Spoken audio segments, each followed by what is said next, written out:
Hello micro car fans. Today we have another FrontiArt model, and it's for this line called Rollis, and inside we have a character called Pio, and this is a Piaggio Ape C. Here's a really smart packaging. You know, this computer foam suspends it in the air so it can't really crack the display box, so very smart. Then we have this little thing, this cardboard thing. Gust&gale is the design firm that designed these things, to my understanding. They actually design consumer products, like appliances and electronics and a bunch of different things. Made in Korea, designed in Korea, yeah. Okay, FrontiArt, I would assume, is a Chinese model making company. And so it does have these tabs here, but for the review I shall remove them. And so my notes say here the Piaggio Ape C was the first ape to actually have a cabin. That's why it's called the C. Oh, this may have been used. This tape's been messed with before. So the C was produced between 1956 and 1967, and it was powered by a 150cc, I assume, single cylinder engine. And that's the extent of what I learned from Wikipedia. Okay, so that's quite long. So this is the, I think size-wise, the same base as the others, but they put the text this way, and it's really weird text because it's gray on carbon fiber finish. The carbon is part of the base itself, so it's weird they didn't just print this in white so it's legible. Only at a certain angle can you actually read all that information. The bottom is has a cover, and it's got a felt liner to keep it from scratching up your tabletop. Okay, let's look at these images. Actually, you know, the vehicle actually looks realistic. I don't even think it's deformed. It looks like that photograph, right? I guess the side image would be the true representation, but look at the proportions. This looks like the photo almost. This is a little bit taller, this is a little bit shorter. But the cabin, yeah, maybe it's a different back end also. The fenders are also a little different. There are probably many different variations of these things. But corrugated rear end. It's yeah, very interesting. Okay. It just looks like a death trap to me. But all right, let's start on this side. This is very heavy. One would think it's made of die cast, but it's supposed to be resin. FrontiArt makes resin models, so so shiny it lost focus.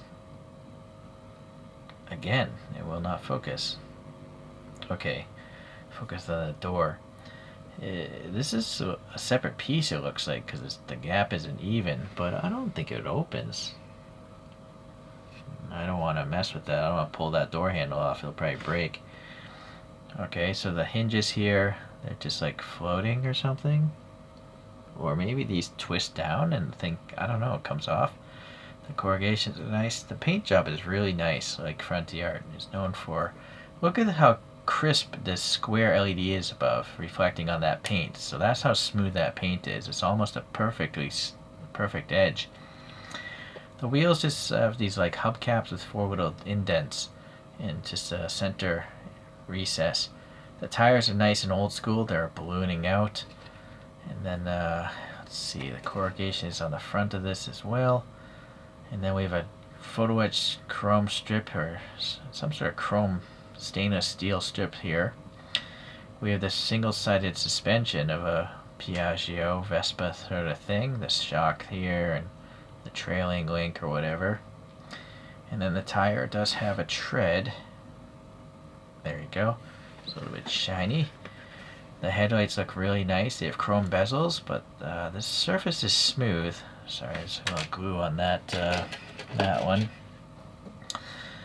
And then the light bucket looks like there's a light bulb back there. So the Fresnel is on the back side. I can't feel it at all.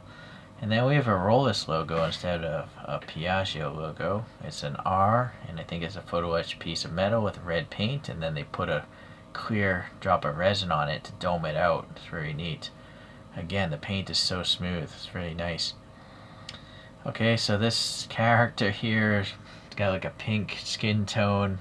Maybe it's really like stuck in traffic and getting angry. Yeah, it looks kind of annoyed. The mustache, the eyes, I think they're decals. And then the hands and the wheels, steering wheel, the same thing. They didn't quite paint the black as well as they could have. And the steering wheel does go down in there. This is a molded piece of plastic.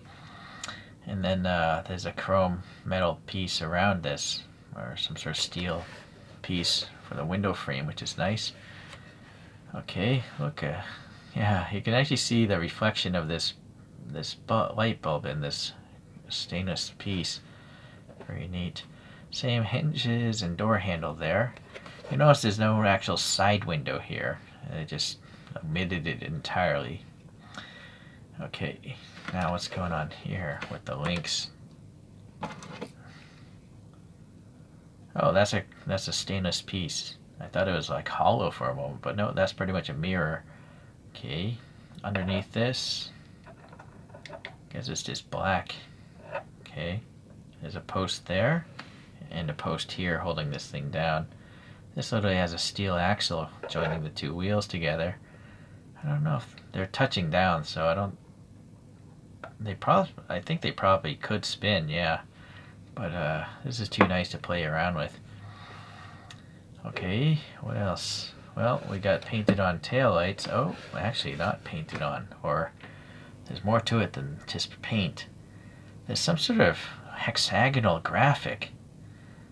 So what I think is maybe there's a decal of that graphic, and then they put a clear drop of resin over it to give it that domed and highly reflective look to it. So that's really neat. And then the trunk door, or whatever you want to call this, the tailgate. I cannot focus. I don't know. Is it a separate piece? Maybe it is, maybe it isn't, but it doesn't open, I don't think so. Okay. And then up top we have a hand grab, and then a nice piece of metal again. Very shiny, just highlighting that, and I'm very happy it's not bending upwards. It must have been pre-formed. If it was just a flat sheet, it would be trying to probably peel up, so maybe it was pre-formed or something. And then we have the Rollis script there, and that actually has height to it, some dimensionality, as you can hopefully see the edge. So that's nice, and again, yeah, my fingerprint, but look how clear, or how shiny that thing is. So the clear coat is really nice. Okay, I guess that's it. Alright, well, yeah, it's not that cartooned. It's not really that deformed. I think maybe it would have been smarter if they just shrank this down in half and maybe not even have that swing arm there, just to give it a more cartoony look. But if you're into larger models, this fills the display case almost entirely. It's very high quality. That's I guess all I can say about it. The paint job is so nice. If you didn't have that character, it would just be a nice model. But I like cartoon stuff. I don't expect them to look perfect, but this actually is perfect. Like, there's no flaws in it whatsoever, so it's very impressive. And I think it has to do with FrontiArt. I don't have many FrontiArt models, but I have a 1/64 scale resin Koenigsegg, and that thing was pretty awesome. Thanks for watching, everyone, and we'll see you the next time we get a Rollis in.